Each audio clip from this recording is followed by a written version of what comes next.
চলে এলাম বন্ধুরা ননির জন্মদিনের নেক্সট পার্টির ভিডিও নিয়ে, সন্ধেবেলার ভিডিও নিয়ে। তো দেখো বেলুন দিয়ে ঘরটাকে আমি আর দিদি মিলে খুব সুন্দর করে সাজিয়ে দিয়েছি, আর ননিকেও খুব সুন্দর করে সাজিয়ে দিয়েছি। তো আমার সাজানোটা কেমন হয়েছে কমেন্ট করে জানিও।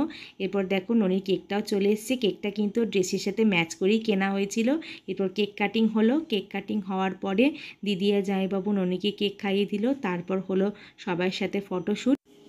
তো ভিডিওতে যাদের যাদের দেখতে পাচ্ছ তারা সব দিদিদের পাড়ারই সব বাচ্চা, আর কিছু কিছু দিদির এক্স স্টুডেন্টও আছে।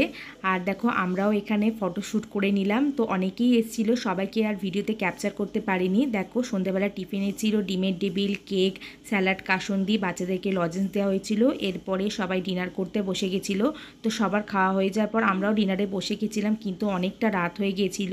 তো ডিনারে মেনুতে ছিল লুচি, কাশ্মীরি আলুর দম, ফ্রাইড রাইস, চিকেন কষা, চাটনি, পাঁপড়, রসগোল্লা, আইসক্রিম।